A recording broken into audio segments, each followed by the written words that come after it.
días, alumnos. Mi nombre es Gustavo Sánchez, soy docente de la Cátedra B de Introducción al Derecho y el tema que vamos a tratar hoy es la construcción del mundo jurídico en la Edad Moderna, presupuestos sobre los que se basa y fundamentalmente las dos líneas grandes de pensamiento que son el humanismo y el Renacimiento. Para definir lo que es el Renacimiento y lograr una aproximación a este concepto, mejor es abordar una serie de características que fueron construyendo esta línea de pensamiento. En primer lugar, nos encontramos con un retorno al mundo grecolatino, la aparición o reaparición de textos de autores clásicos y su revalorización ha sido muy importante y además el espíritu de la época grecolatina que también se retrotrae a formas de pensamiento filosóficos, jurídicos y demás. En segundo lugar, el intento de devolver a la razón humana la confianza en sus posibilidades creadoras. Además, el desarrollo de un espíritu crítico con respecto a las instituciones, modos de vida y el pensamiento filosófico precedente. El Renacimiento y el humanismo implican una fuerte crítica a la etapa medieval. Otro aspecto es la universalización de la cultura como resultado del humanismo. Esto es la extensión de los saberes a nuevas clases sociales. El análisis de la naturaleza como objeto de estudio. Recordemos que en esta etapa se produce el descubrimiento de América, la llegada a nuevas tierras, a nuevas posibilidades alimenticias, nuevas posibilidades también de conocer el mundo animal, nuevos cielos. Los navegantes al cruzar el Ecuador se encontraban con un nuevo mapa de estrellas que debía ser relevado. La naturaleza entonces aparece como un objeto de estudio fuerte y vigorizante. Y por supuesto, el tema político-jurídico que a nosotros más nos interesa es la aparición de los nuevos estados europeos o la aparición del Estado moderno. ¿Sobre qué bases se crea este Estado moderno? Bueno, en primer lugar, la idea de soberanía y nacionalidad. Recuerden que en el medioevo teníamos una idea universalista representada por un imperio cristiano que había sobrevivido a la caída de Roma. Esta idea de universalidad de un imperio cristiano es reemplazada por las nacionalidades y los nuevos diagramas, los nuevos mapas que se van a dibujar con unidades políticas que vamos a llamar estados. En segundo lugar, los distintos estados mantienen un equilibrio e igualdad que reemplaza al orden jerárquico vertical de la Edad Media. Además, el Estado se construye con el principio de la secularización. Hay un lento pero sostenida separación de la Iglesia y fundamentalmente un lento y abandono de la idea teocentrista que gobernó todo el medioevo hacia una idea más homocentrista en donde el hombre y su problemática cotidiana estuvieron en primer lugar en las ciencias. Además, el Estado tiene una impronta de unidad. La unidad dada por, básicamente, unidad de poder. Ya los territorios no se dividen en feudos, donde a veces un señor feudal podía ser más poderoso que el propio rey, sino que el poder empieza a concentrarse en el soberano. Ese poder es de carácter absoluto. ¿Qué significa esto? Básicamente, una suma de poder público.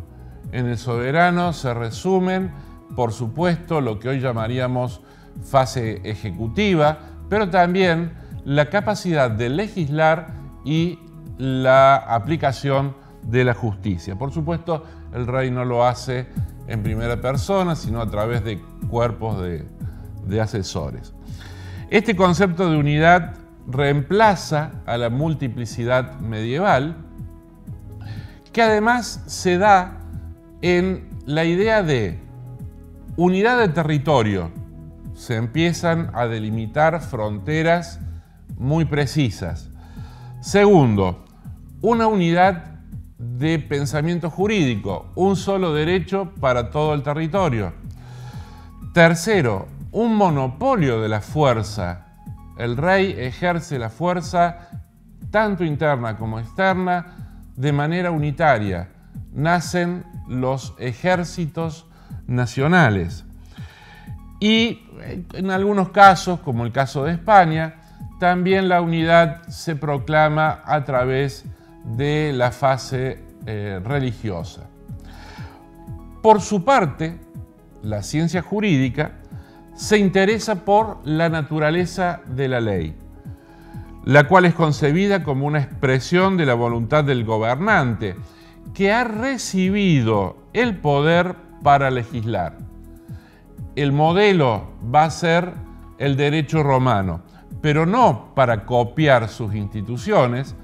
Recordemos que entre la construcción del derecho romano y la Edad Moderna han pasado 1000 años, sino para tomarlo como ejemplo y, en función de su estudio, realizar una nueva legislación con una fuerte influencia del pensamiento romano.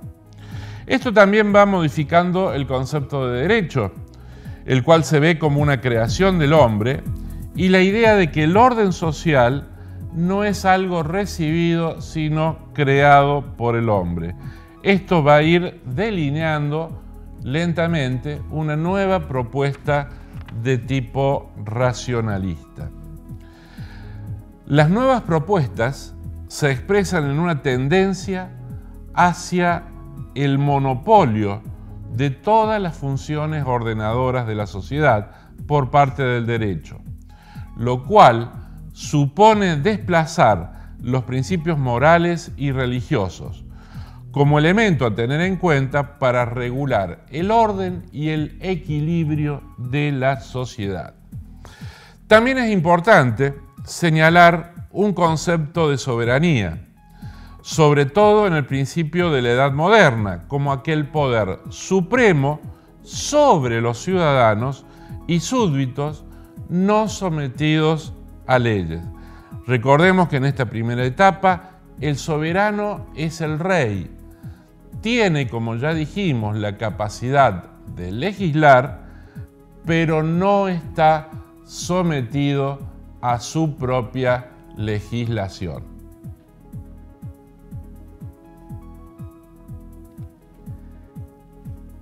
Vamos a pasar ahora a otro punto que también influye decididamente en la Edad Moderna, que es la Reforma Protestante.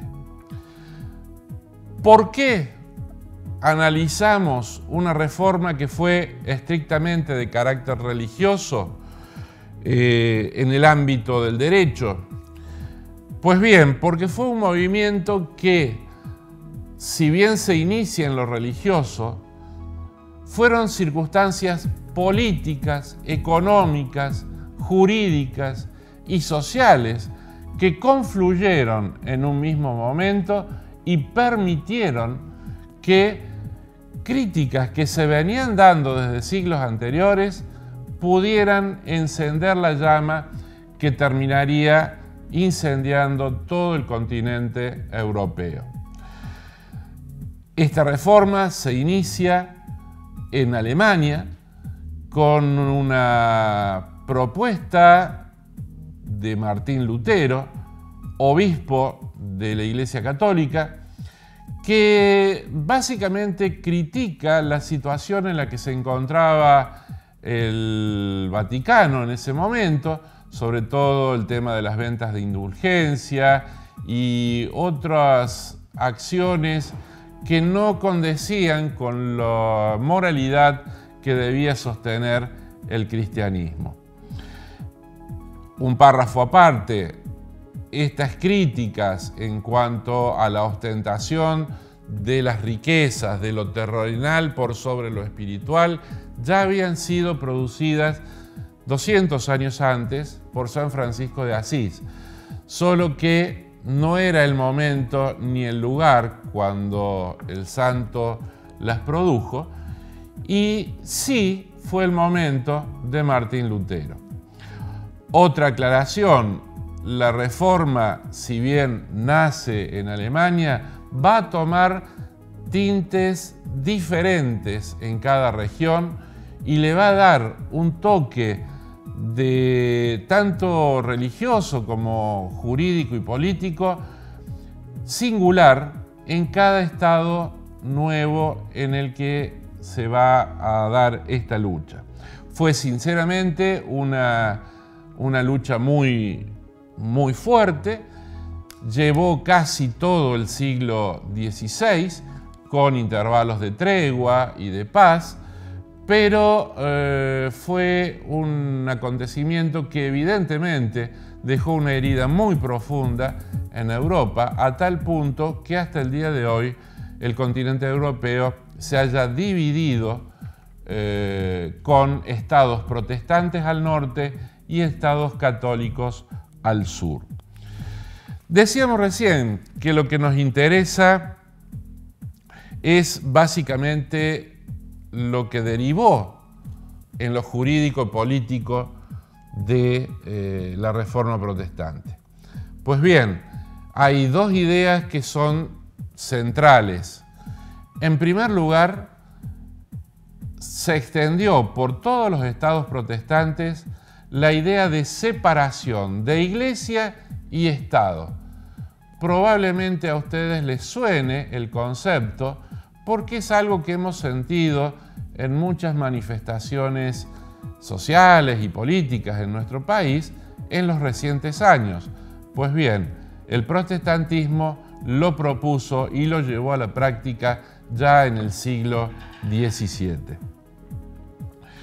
Según algunos autores, fundamentalmente provenientes de la sociología, esta idea de separación de lo público, concretamente el Estado, de lo religioso, ahí encontramos, podríamos decir, el sustento de la prosperidad y riqueza de los estados del norte de Europa.